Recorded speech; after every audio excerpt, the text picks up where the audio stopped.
During the early years of the American Civil War, if you were a soldier and you were captured by the opposing army, you would enter a prisoner exchange system. Without going super in depth, you would be exchanged back to your army in exchange for someone of equal rank.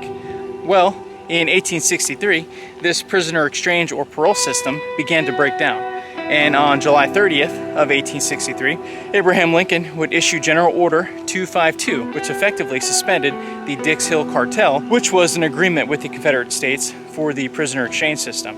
Now, there were several reasons for the suspension of the parole system, but the main issue, at least for the Union, was they wanted white and black soldiers treated equally, and until that was done, they would no longer exchange prisoners. Well, after suspension of this parole agreement, the populations in prison camps on both sides swelled, and both sides also struggled to take care of the amount of prisoners, and they needed more prison camps. Well, today we're visiting one of the most notorious prison camps during the American Civil War, and it is called Camp Sumter. But to most of us, we know this place as Andersonville.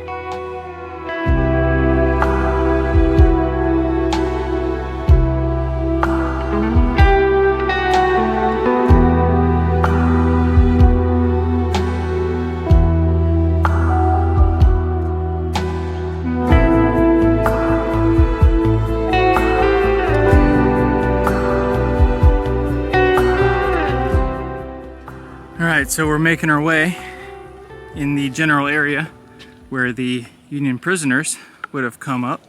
Here's the main entrance, or the main gate for the prison of Andersonville.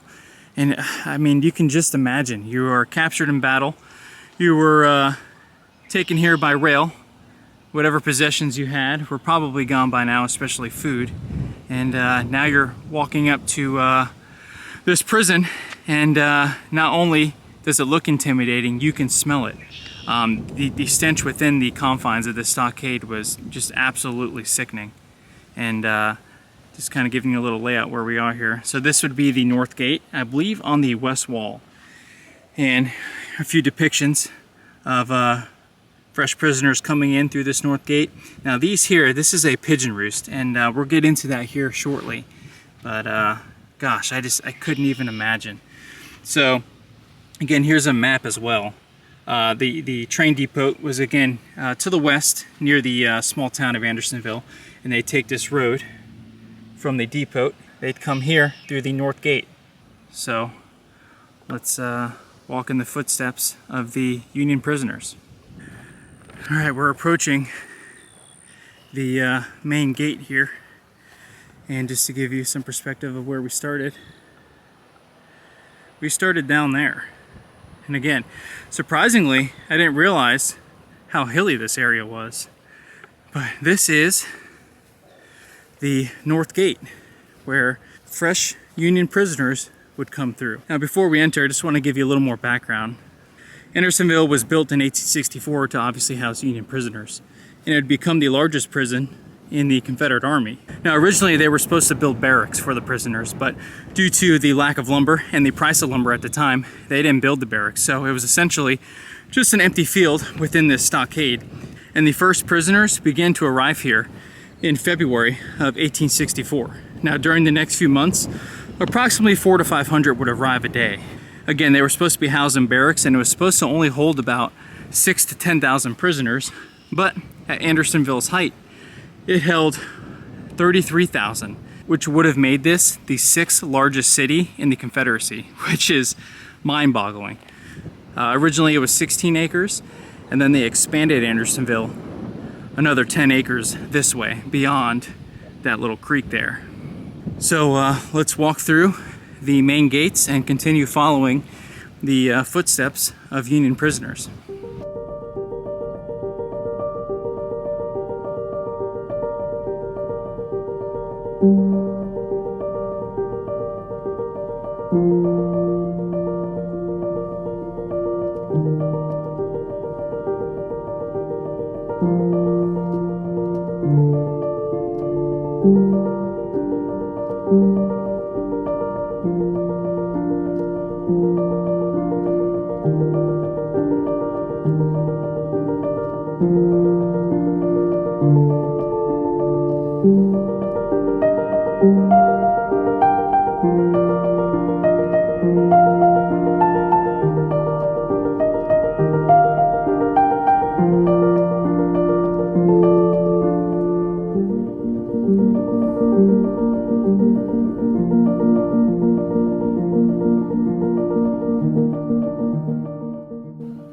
honestly could not imagine marching through these gates and then being held in this holding area and essentially being explained the rules and regulations of the camp, and these doors would swing open and reality would hit you pretty fast.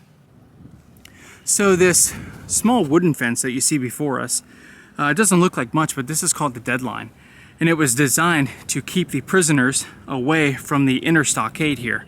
Now again, you're probably wondering how a makeshift fence like this would keep Union prisoners away. You can simply crawl under it or around it, or honestly, you can just knock it over. Well, if you pass this line or even touched this line, you would be shot by guards in these pigeon roosts. These were guard towers, and they were every so often, I believe it's 90 feet, and they were positioned throughout the inner stockade. And again, if you even touched this wood here, you would be shot by the guards in those pigeon roosts. Here's a pretty good depiction of obviously the camp itself, and then you have the inner wall, which contained the prisoners, and then you had the outer wall. And that space between the inner and outer wall allowed the guards to move freely within the pigeon roosts and relieve each other and move within the fortification itself without having to go inside the middle. So, since there was fresh water here, the Confederates came up with a plan. The prisoners would drink the water upstream, and behind me, downstream, that would be their latrine or bathroom. And also it would be a place for the prisoners to have some sort of hygiene. Well, there was a few problems with this. When they built the stockade, it really restricted the flow of the creek and water began to back up. And not to mention, upstream from the prison was the Confederate camp. So they were using this water to bathe in and relieve themselves in. So that water was already flowing into the camp contaminated. So Union prisoners would drink the water and they'd relieve themselves downstream and bathe themselves. And like I mentioned, that stockade really restricted the flow of the creek. So water began to back up. Now when you have stagnant water coupled with 100-degree heat, it makes for a breeding ground for diseases, and the camp really paid for this. So just giving you a look at that creek, that would be the primary source of water for the prisoners here. Now they had also attempted to dig numerous wells within the stockade itself, and legend has it that during a thunderstorm in the summer of 1864, lightning would strike in this general area, and water would begin to seep up from the ground.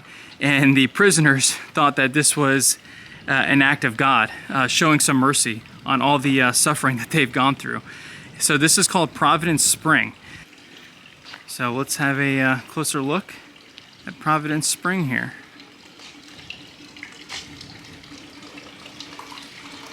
I couldn't imagine the morale boost that this would have given the prisoners here.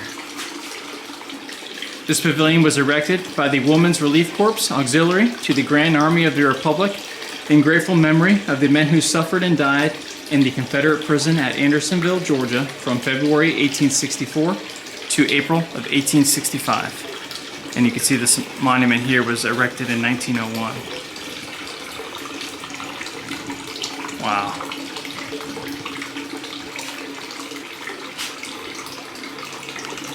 Here is former prisoners who would meet at Providence Spring on Decoration Day, 1897, and the spring was still vivid in their memories. And again, you can imagine the despair that they were going through, and something like this, just a sliver of salvation so they can have some clean water. And again, we touched on the original spring was within the deadline, and you can kind of see the prisoners here in line kind of passing cups to one another. And luckily, again, the Confederates would let them kind of violate that rule and at least have some fresh drinking water. Wow. So we are approaching what would be the South Gate. This is the second of the two main gates on the west side of the camp here at Andersonville. And you can see the North Gate where we just were, the stockade they reconstructed. Now something I want to point out is you see these white posts in front of us here. Well, that's to mark the outer walls here. So this post here that would be the wall for the inner stockade. And this post here would be where your deadline would be. So again, if you need a reference, you can see the north gate and the stockade they reconstructed. And if you just follow the white post before us, this would be your deadline. So your camp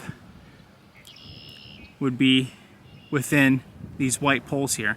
Now I believe we are on the expansion of the camp. The original 16 acres was up here, and right now we're in the additional 10. I believe they put on the additional 10 in June because Andersonville quickly became overcrowded. But I just wanted to point that out to you. It really helps kind of give you the layout of the land here and kind of paint the picture of just how small this camp was. It looks big because it's an open field, but just imagine 33,000 people within the confines of 26 acres, and it would not be pretty. And we're just following the poles around here. Again, here's your south gate, and you can see your deadline and then your stockade, and they go all up this way here. Wow. And down on the other side. So we're going to continue to the other side of the camp and see what we can uncover and learn. So we're just south of the prison of Andersonville, and this empty field before us here would be the site of the 3rd hospital here at Andersonville. And unfortunately, it didn't take soldiers long to realize that if you went to the hospital, that didn't mean you were getting better. A lot of them didn't return. And there's even a report of a soldier who had gangrene in both feet. He amputated both of his legs with a pocket knife. So behind me is the prison of Andersonville. And surrounding the prison of Andersonville were not only the stockades, but also they had several earthen fortifications that would serve 2 purposes here. So we're making our way up to one of the earthen batteries here, and this was called Star Fort. And I want to point something out to you. You can see the direction of the cannons. Well, let's see where those cannons are pointing. That's the direction of Andersonville Prison. Again, here's your north gate, your south gate. So they had the post commander and the prison commander's headquarters here, which would have been symbols of power within these fully enclosed earthworks. And these forts served 2 purposes. 4 of these Star Fort's guns were trained outward to repel possible cavalry raids by the Union forces. And the remaining 5 cannon were aimed towards the north slope of the prison. And something you got to realize is the Confederates were largely outnumbered here. I believe they had about 2,500 soldiers positioned in this area. And again, we touched on the amount of prisoners within the prison, which was numbering 33,000 in the summer of 1864. So these cannons on this position would hopefully quell any uprisings that would happen within the camp, if they did happen. So now we're on the opposite side of the north and south gates, and this area here before us, this would be called the Stinks for obvious reasons. This is where the latrine was, and again, we touched on how the water was backing up because of the stockade fences, so it would essentially just pool here and just create an ungodly stench. And there's even accounts of the town of Americus, which I believe is, I think, 12 to 15 miles from this location. They would get whiffs of Andersonville. That's how bad the stench was. But yeah, here is the latrines that the prisoners had to use. So this side of the camp also has another replica stockade with a few pigeon roosts. And they've given us a few examples of some of the makeshift shelters that the prisoners would have fastened here. Now these are called shebangs. And again, you can just kind of see just a handful here, but these shelters would literally encompass this entire ground before us. Now, it's also important to remember the soldiers here arrived with nothing, just literally the clothes on their backs. So, to find some sort of shelter, they had to resort to what they can find within the shelter, whether it's sticks, the shirt off their back, or something that they could acquire from someone else by trading other goods. But gosh, keep in mind, this is Georgia, and during the summer, you're completely exposed to not only the elements, but the insects here, and these offered little to no protection. And let's have a closer look at one of them. Again, not much, but again, it's better than nothing. This is all they had. And you wouldn't be the only one here. You would either sleep in shifts, or there would be 5 or 6 soldiers per one of these small shelters. Again, these were called shebangs. So there's a well stone off in the distance there, and here's another one. I'm not sure if these were active wells or if they just had a hunch, but you can see they made several attempts just to try and get some fresh water. I believe I read that one of these wells is almost 50 feet deep. Again, they didn't have tools, so this is just a remarkable feat, and just how determined they were just to have some sort of fresh water. So I'm standing in the space between the dead line here and the inner stockade, and it's a little surreal to think that if I was a prisoner here, I would be shot dead right now by a guard in that pigeon roost. And it's also staggering to know that over 300 Union prisoners were shot and killed by either touching the dead line or crossing into this little space of no man's land here. There was even an account of a soldier taking a drink of water, and he slipped or lost his balance, and his head came in contact with the dead line when he fell, and he was shot dead. So this definitely wasn't something to test. Just amazing to me that I'm in the same ground where so many suffered. So you see before us Andersonville in 2022. Well, how about Andersonville in August of 1864? This is an actual photograph taken from one of these pigeon roosts, and the photographer was A.J. Riddle, who was here preparing a report for the Confederate government. And Riddle's 7 glass plate negatives were the only photographs taken at Andersonville prison during the war. Gosh. So Andersonville was a prison camp for enlisted soldiers. That means there were no officers here. So your highest ranking members within the prison were sergeants, corporals, things of that nature. So naturally, from the get-go, there was no leadership within the prison. And in the absence of leadership, something is going to fill that void, whether it's good or bad. And in this case, it was evil. And I'm referring to a group called the Andersonville Raiders. Now, the Raiders were Union POWs, just like thousands of their counterparts. Well, they banded together and they decided to prey on the weak. They would steal clothes, supplies, they would even kill their fellow soldiers for their personal gain. And this went on for a while, until finally a group of Union soldiers approached the Confederate command here and came forward and created their own group. Now this group was called the Regulators, and the Regulators banded together, rounded up these Raiders, and 86 were tried here. But 6 Andersonville Raiders were tried and hung, and their bodies are buried at the Andersonville prison here. Now, I thought this was extremely fascinating. We've seen the markers for the wells. There's another one over there. And apparently, digging for wells isn't the only digging that it took place here. There was up to 300 successful escapes via tunnels here at Andersonville. And here's a depiction of one of those tunnels disguised with the shebang shelter there. Gosh, I'm just amazed at the determination of some of these individuals here. You know, we'll never truly know the suffering and pain that happened on these fields before us here. But I hope that my visit here offered a sliver of insight into what life would have been like here. It was a learning experience, and it's always quite troubling to learn what a human can do to another human. So with that being said, hope you learned something from this one, and we'll catch you on the next one.